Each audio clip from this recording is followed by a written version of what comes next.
Hello YouTube and welcome back to the channel. You are here with Miguel and this will be the 6th deck profile for the series. I'll be answering the question how to combine DC deck building sets. I'll be following 3 key ideas: theme, availability, and consistency. For the theme of the deck, we're using the Justice League with a splash of Justice League of America and the Justice Society of America. For availability, we're pulling from the original set, Heroes Unite, Forever Evil, Rivals 1, Crisis Expansion 1 and 2, and now the crossover pack 1. For consistency, we'll mostly have doubles of cards. Since the crossover pack 1 is focused on punch cards, there will be cards in here to help them. For heroes, we have 32 in total. At 2 costs, we have 2 copies of Katana and Vibe. Katana is our standard low-cost defense option. Vibe will put a hero or superpower with cost 5 or less on top of your deck to help facilitate later plays. At 3 costs, we have 2 copies of Robin, Raven, and Daughter of Gotham City. Robin supports equipment builds. Raven is a great draw card to further your gameplay because it can generate +1 power as well. Daughter of Gotham City helps you recover punch cards early, which is useful for maintaining power generation. We also have a single copy of High Tech Hero and Liberty Bell. High Tech Hero supports equipment and superpower builds. Liberty Bell is a defense card that can draw 3 cards and stack 2 on top of your deck when defending. It can help gather punch cards in order to support your oversized character. At 4 costs, we have 2 copies of Sonic Siren, Amanda Waller, and Stargirl. Sonic Siren refreshes the lineup, helping you cycle out the undesirable cards.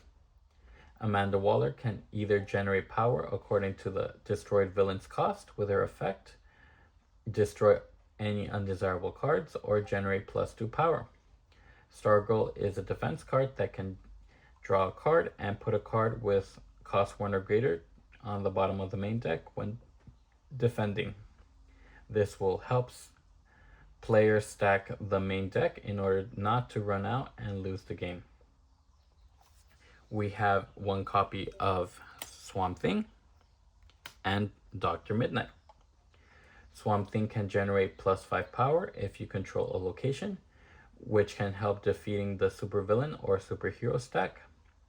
Dr. Midnight lets you look at the top 2 cards of your deck, discard any of them, and put the rest back in the order, which helps set up future plays. At cost 5, we have 2 copies of John Constantine and single copies of The Fastest Man Alive, Dark Knight, Emerald Knight, King of Atlantis, Saint Walker, and Citizen Steel. John Constantine's effect of revealing the top 2 cards of your deck helps players visualize future turns because you have the option to draw 1 and destroy or put the other one back. The Fastest Man Alive is your staple draw 2. Dark Knight can gain all equipment in the lineup, which can help players use their power for other plays. Emerald Knight is here to copy a card in the lineup that is not a villain in order to play powerful effects sooner. King of Atlantis allows you to destroy a card in your discard pile and gain +3 power. Saint Walker is here to increase in VP value as long as you have been collecting different heroes. Citizen Steel draws a card and reduces the cost of supervillains by 1 for each punch card you have played. If you are playing with a superhero stack, you can replace him with a 2nd copy of Saint Walker. At 6 costs, we have a single copy of Warrior Princess and Blue Beetle. Warrior Princess supports superpower builds because her corresponding superpower, Starbolt, increases in power according to how many superpowers you have in your discard pile. When Warrior Princess is played with Starbolt, she can gain the card in the lineup and add it to your hand. Blue Beetle is here as our staple reveal to defend card because we will be adding powerful attacks to the main deck. At cost 7, we have one copy of Princess Diana of the Mascara. She is here to gain villains of cost 7 or less without using her power, and can combo off of Science Cell since its effect gives you victory points for all the villains and supervillains you have been collecting throughout the game. At cost 8, we have one copy of Man of Steel. His effect of putting all superpowers from your discard pile into your hand works a lot better when you have been buying different superpowers throughout the game.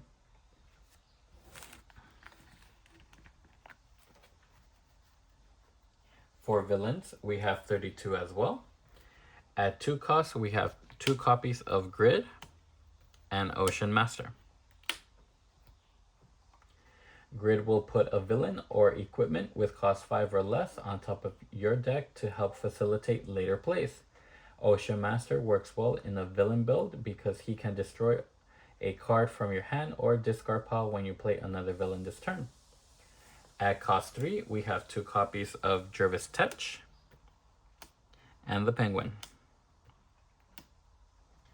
Jervis Tetch can thin out your deck by destroying or discarding the top card of your deck and can work in conjunction with the Mind Control hat in order to play all heroes and villains in the lineup.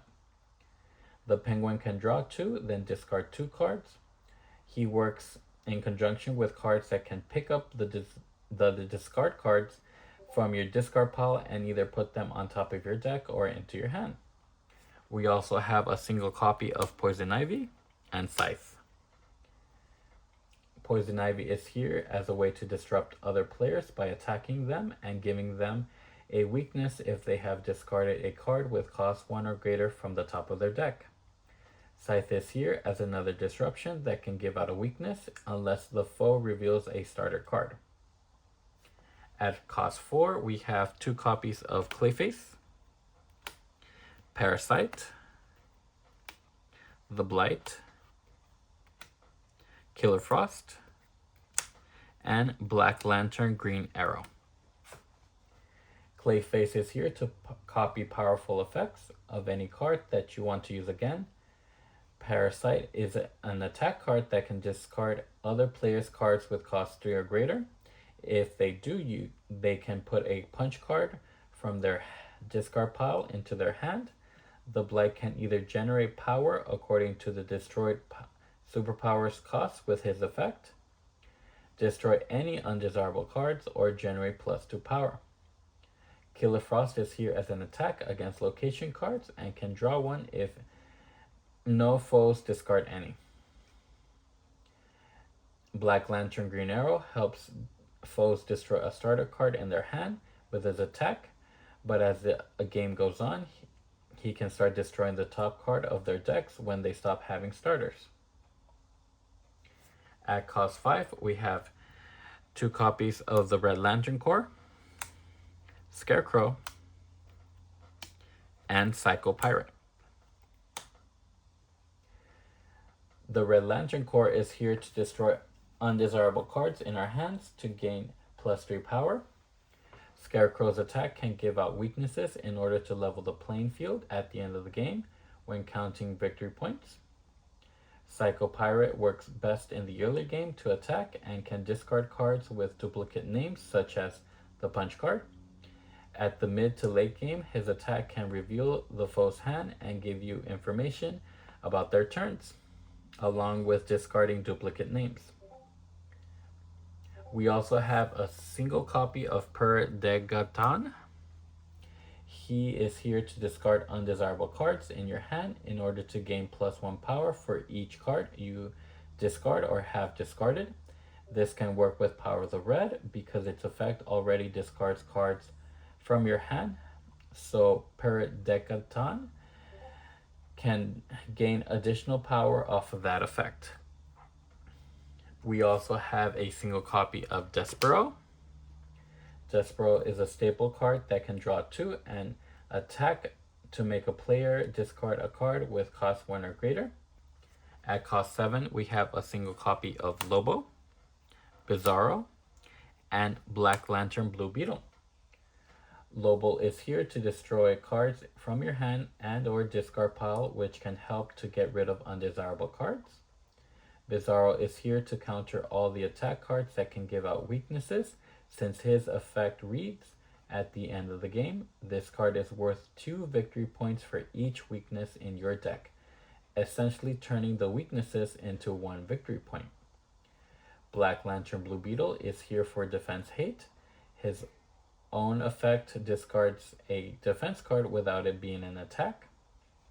Then his own attack discards every defense card in each foe's hand, giving out valuable information of players who can't defend against incoming attacks.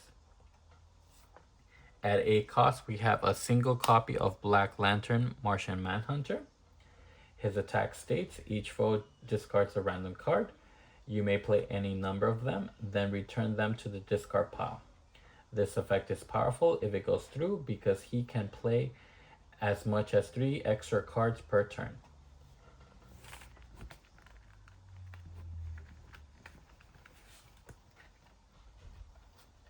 For equipment, we have 32 as well. At 2 cost, we have 2 copies of Lasso of Truth and Eskrima Sticks. Lasso of Truth is another standard low-cost defense option.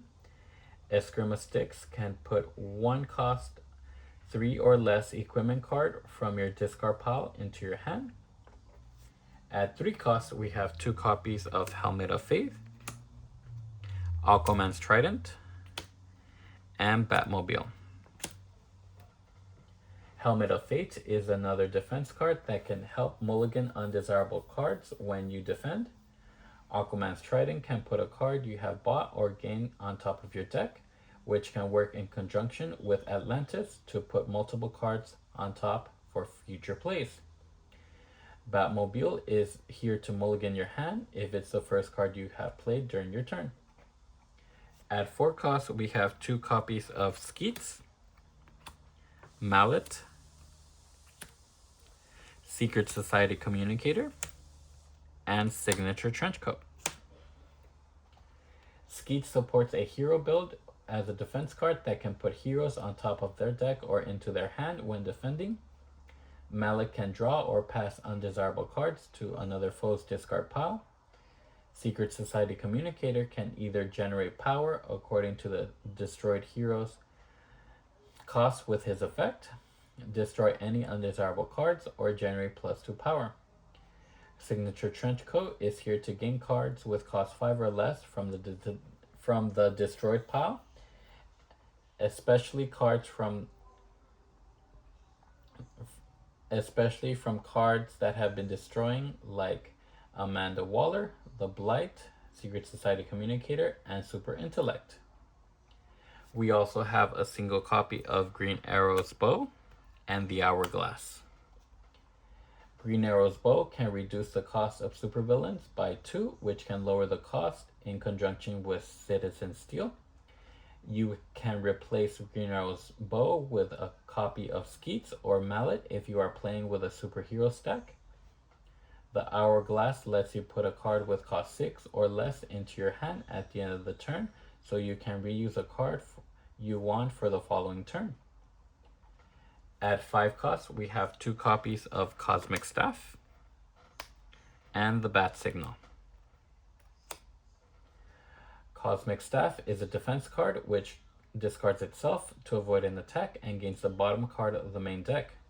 This works in conjunction with Stargirl because she can set up specific cards from the destroyed pile you want to gain with Cosmic Staff. The Bat Signal is useful in superhero builds because it allows you to put 1 of them from your discard pile into your hand as a way to reuse the effect.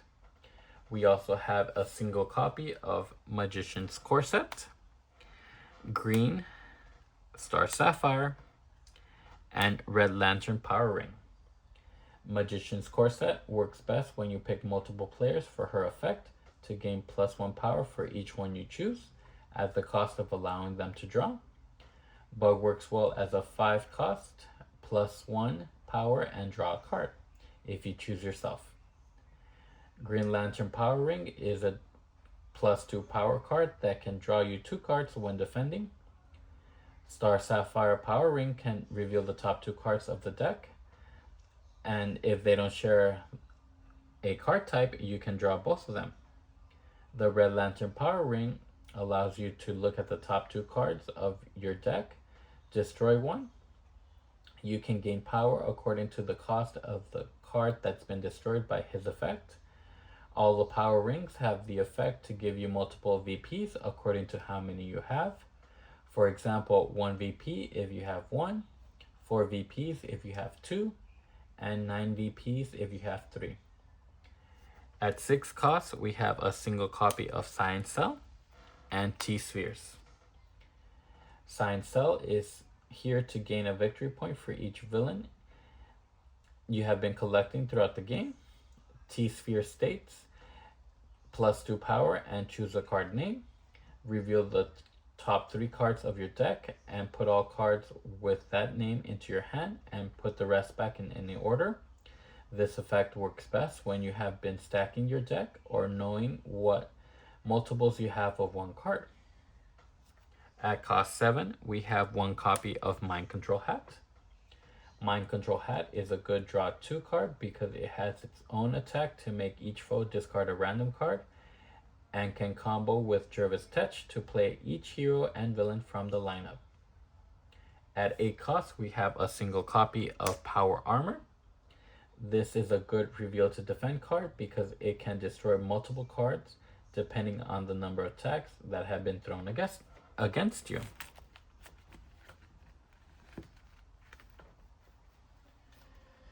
For superpowers, we have 24. At cost 2, we have 2 copies of Flight. It is a good low cost defense which can put any card from your discard pile to the top of your deck to help facilitate future plays. Since its effect has you discard itself first, you can put Flight on top of your deck to fulfill the rest of the effect. At cost 3, we have 2 copies of Force Field and Power of the Green. Force Field is here as an ongoing defense card to show players that you have at least 1 defense against their attacks. Power of the Green is to put your location from your discard pile into play and have it online by the next turn or the turn of. At cost 4, we have 2 copies of Power of the Red, Canary Cry, Super Intellect, and Power Drain. Power of the Red can discard any number of cards and then draw for each card discarded this way. Since the effect of discarding cards is first, you can get rid of undesirable cards from your hand. Canary Cry supports villain builds as a defense card that can put villains on top of their deck or into their hand when defending. Super Intellect can either generate power according to the destroyed equipment's cost with its effect, destroy any undesirable cards, or generate +2 power. Power Drain is a powerful attack that can reveal a foe's hand, and then you can choose 1 card to discard, allowing you to discard powerful effects that you don't want the player to use. At cost 5, we have 2 copies of Starbolt and 1 copy of Rage Power and Girl Power. Starbolt is here to generate power according to the superpowers in your discard pile and can fulfill the additional effect for Warrior Princess. Rage Blood is here to help out players destroy cards with cost 0 in their discard piles, and if a foe destroys a card, you get to draw a card. Having more cards to interact with, the more players can keep engagement and fun going between each other. Girl Power is another reveal to defense card that continue to stay in your hand as long as you have enough punch cards to discard. At 6 cost, we have a single copy of Heat Vision, World's Greatest Detective, Possession, and Mystic Bolts. Heat Vision is another destroy card that can destroy a card in your hand or discard pile, allowing flexibility for your deck. World's Greatest Detective is our final reveal to defend card that lets us gain 1 power and draw a card when played. Possession is here to counter players with attack cards in their hand because its effect states that foes reveal their hand and then resolves each attack against himself. Mystic Bolts puts 2 cards with cost 5 or less and with different costs from your discard pile into your hand. This is great because it allows you to grab any card type or the same card type just as long as they are both different costs and cost 5 or less. At 7 cost, we have a single copy of Teleportation. This card gets better as long as the main deck is made up of good cards of any cost. At 9 cost, we have a single copy of Ultra Strength. Ultra Strength is here as our lucrative card because everyone wants him for his effect of +3 power and draw 2 cards.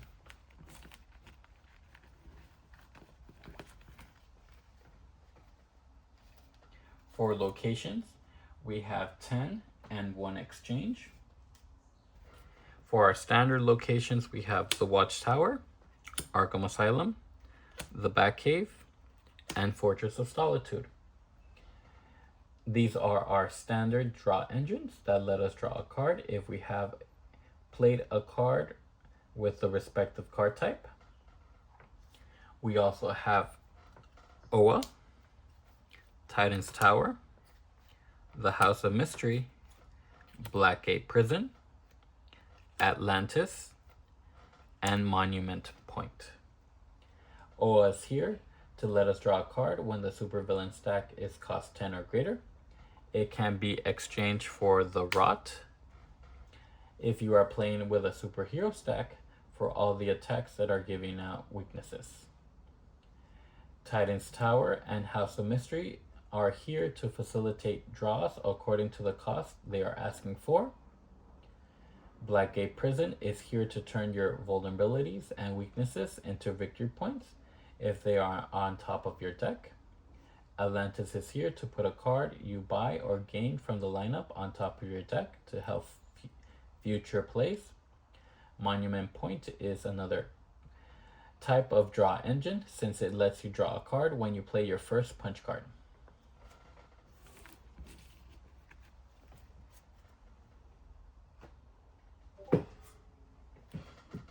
Crossover Pack 1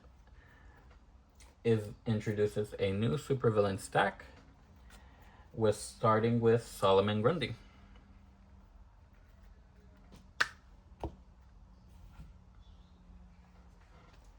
Solomon Grundy has the effect of +3 power, and at the end of the game, he is worth 1 BP for each starter in your deck. His stack ongoing is that he can't be beat unless you have played a punch card during your turn. He can be shuffled with the base Ra's al Ghul and Vandal Savage to pick as our starting random supervillain, and the rest can be shuffled with the original set and Heroes Unite to then stack how many the game is using. Gog is here as our last supervillain for the supervillain stack because his backing is blue. He should be the last supervillain because he has no on-play effect.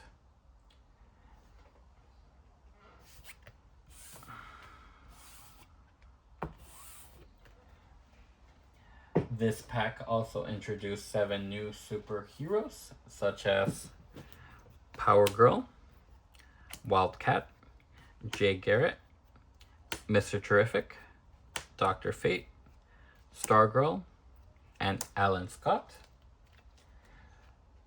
Cyclone is a promo card that you can buy that can go with this set. These oversized superhero cards all function with a starter card being played or a punch being used. What I like to do is to shuffle all the available all the available oversized cards together, and then shuffle them, put them face down, and allow players to draw 4 cards to then choose 1 card to play with. In closing, this is one way to build DC deck building sets. Remember, there's no correct way to build your main deck. These videos are here to inspire ideas and start conversations. What will you change? Who is your favorite character from Crossover Pack 1? Let me know in the comments. Don't forget to like, subscribe, and share all the YouTube things, and I'll see you on the next one.